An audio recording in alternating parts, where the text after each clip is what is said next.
नमस्कार, आप देख रहे हैं आर्य न्यूज। मैं हूं आपके साथ पल्लवी सिंह। शुरुआत करते हैं सुबह के बुलेटिन की। इस सामाजिक कार्यकर्ता अन्ना हजारे से जुड़ी ये खबर सामने आई है, जहां अन्ना हजारे ने महाराष्ट्र की सहकारी चीनी मिलों को औने पौने दाम में बेचने का आरोप लगाया है।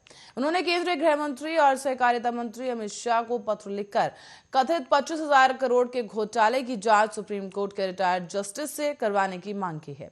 शाह को लिखे गए इस पत्र में हजारे ने यह भी अनुरोध किया है कि कथित घोटाले की जांच कराने के लिए सुप्रीम कोर्ट के अवकाश प्राप्त न्यायाधीश की अध्यक्षता में उच्च अधिकार प्राप्त समिति का गठन किया जाए। हजारे ने लिखा कि साल 2009 से चीनी मिलों को औने पौने दाम पर बेचने और सहकारी वित्तीय संस्थानों में अनियमितता के खिलाफ हम विरोध प्रदर्शन कर रहे हैं। साल 2017 में हमने मुंबई में शिकायत दर्ज करवाई और एक डीआईजी स्तर के अधिकारी को शिकायत की जांच के लिए नियुक्त किया गया। उन्होंने ये भी बताया कि 2 साल बाद मामले को बंद करने की रिपोर्ट लगाई गई, जिसमें कहा गया कि कोई अनियमितता नहीं मिली है।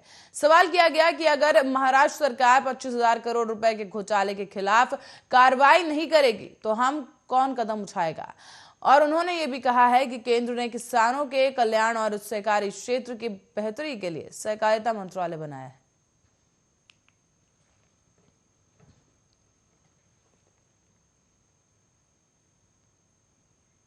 और वहीं इंदौर में ओमिक्रॉन के साथ अब इसके सब वेरिएंट BA.1 और BA.2 के मामले सामने आए हैं। शहर में अब ओमिक्रॉन के सब वेरिएंट BA.2 के 12 मरीज मिल चुके हैं। इसमें 6 बच्चे शामिल हैं। साथ ही आपको बता दें कि BA.2 स्ट्रेन सबसे ज्यादा तेजी से फैलता है। इसका संक्रमण मरीज के फेफड़ों को सबसे ज्यादा और तेजी के साथ प्रभावित करता है। नए आए मरीजों के फेफड़ों में भी करीब 5% से 40% तक इन्फेक्शन मिला है। ओमिक्रॉन BA.2 के मामले सामने आने के बाद इंदौर स्वास्थ्य विभाग भी अब चिंता जता रहा है। कोरोना वायरस और ओमिक्रॉन से अलग ये वेरिएंट इस वजह से अलग है क्योंकि ये स्ट्रेन फेफड़ों को ज्यादा असर करता है और इस स्ट्रेन को BA.2 यानी कि सब स्ट्रेन या फिर स्टेल्थ यानी कि छिपा हुआ वर्जन भी कहा जा रहा है, जो कि 40 से अधिक देशों में पाया गया है। इससे पीड़ित अरविंदो अस्पताल में भर्ती करीब 17 साल के मरीज के लंग्स यानी कि फेफड़े 40% तक संक्रमित मिले हैं। तो वहीं 2 मरीज ICU में भर्ती हैं। इन मरीजों को ऑक्सीजन लगाने के साथ साथ अस्पताल में भर्ती कराना पड़ रहा है और इनके अलावा 4 मरीजों में ओमिक्रॉन BA.1 की पुष्टि हो चुकी है।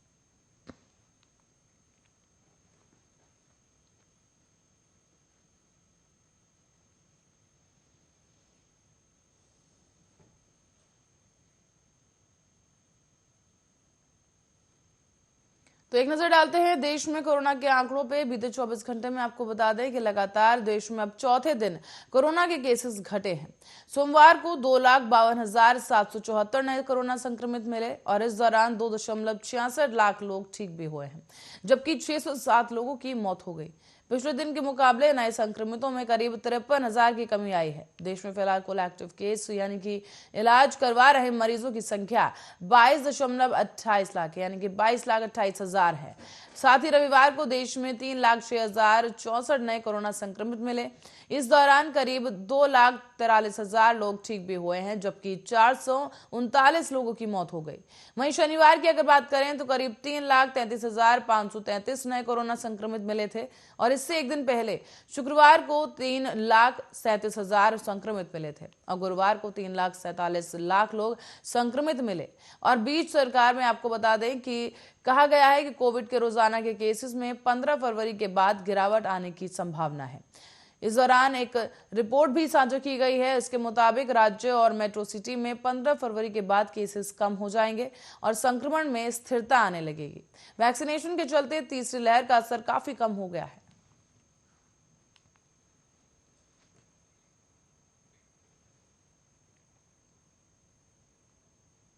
और अमेरिका में बढ़ती महंगाई के सवाल पर अमेरिकी राष्ट्रपति जो बाइडेन इतना बिफर गए कि उन्होंने प्रेस कॉन्फ्रेंस में ही सवाल पूछने वाले पत्रकार को गाली दे दी। बता दें कि बाइडेन का ये वीडियो सोशल मीडिया पर जमकर वायरल हो रहा है और इस कुछ वीडियो में जो है काफी ट्रोल भी किया जा रहा है उन्हें। कुछ लोग ये सवाल भी पूछ रहे हैं कि क्या बाइडेन ने जब गाली दी तो उन्हें पता था कि उनका माइक चालू है। दरअसल फॉक्स न्यूज के रिपोर्टर पीटर डूसी ने बाइडेन से पूछा कि देश में लगातार बढ़ रही महंगाई से मिड टर्म इलेक्शन में आपकी पार्टी का कितना नुकसान होगा। इस पर बाइडेन ने कहा कि इससे नुकसान नहीं होगा, फायदा होगा। और इसके बाद उन्होंने पत्रकार को स्टूपिड सन ऑफ बिच कहा। बाइडेन पहले भी कई बार पत्रकारों को फटकार लगा चुके हैं। तो वहीं पिछले हफ्ते ही फॉक्स न्यूज की एक महिला रिपोर्टर ने भी यूक्रेन मामले पर उनसे सवाल पूछा था कि क्या आप रूस से राष्ट्रपति के पहले कदम उठाने का इंतजार क्यों कर रहे हैं। इन पर बाइडेन ने गुस्से में कहा कि क्या बेवकूफी भरा सवाल है।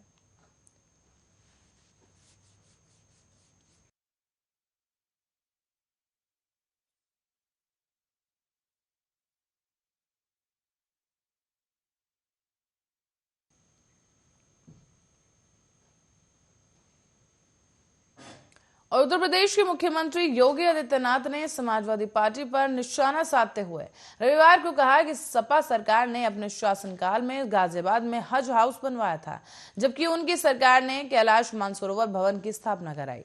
योगी ने गाजियाबाद में कहा कि इससे पहले गाजियाबाद में हज हाउस का निर्माण करवाया गया था। हमारी सरकार ने यहाँ कैलाश मानसरोवर भवन बनवाया है। पहले माफिया लोग व्यापारियों को प्रताड़ित करते थे, लेकिन अब कोई भी माफिया किसी कारोबारी, डॉक्टर या गरीब व्यक्ति की संपत्ति हड़पने का साहस नहीं कर सकता।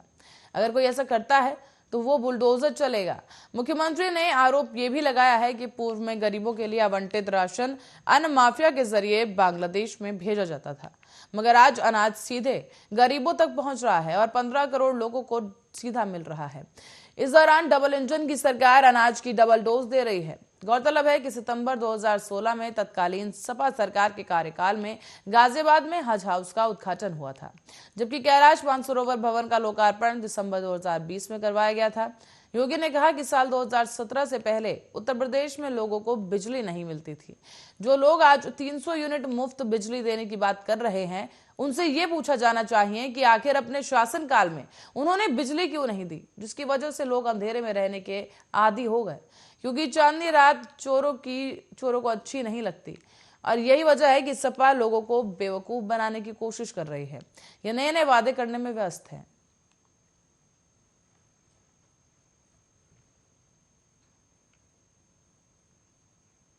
और आगरा जिले के फतेहाबाद विधानसभा क्षेत्र से भारतीय जनता पार्टी के मौजूदा विधायक जितेंद्र वर्मा ने रविवार को पार्टी से इस्तीफा दे दिया है। वर्मा अब समाजवादी पार्टी में शामिल हो गए हैं और उन्हें सपा के आगरा जिला अध्यक्ष पद की जिम्मेदारी से नवाजा जाएगा। बताते चले कि बीजेपी प्रदेश अध्यक्ष स्वतंत्र देव सिंह को भेजे गए एक पत्र में जितेंद्र वर्मा ने कहा कि मैं भारतीय जनता पार्टी की प्राथमिक सदस्यता से इस्तीफा दे रहा हूं, कृपया स्वीकार करने का कष्ट करें। हालांकि अपने 2 लाइन के पत्र में वर्मा ने पार्टी छोड़ने के कारणों का कोई जिक्र नहीं किया। राजनीतिक विश्लेषकों का मानना है कि बीजेपी ने इस चुनाव के लिए फतेहाबाद सीट से जितेंद्र वर्मा को टिकट न देकर पूर्व विधायक छोटेलाल वर्मा पर विश्वास जताया। इसके चलते ही विधायक वर्मा समेत उनके समर्थकों में नाराजगी बनी हुई है और इसी वजह से वर्मा को यह फैसला लेना पड़ा। बता दें कि जितेंद्र वर्मा पहले ही समाजवादी पार्टी के नेता थे और जो कि साल 2014 में भाजपा में चले गए थे और उन्हें 2017 के विधानसभा चुनावों के लिए पार्टी ने फतेहाबाद से टिकट दिया था। इस चुनाव में उन्होंने समाजवादी पार्टी के राजेंद्र सिंह को करीब 33,000 वोटों से हराया था।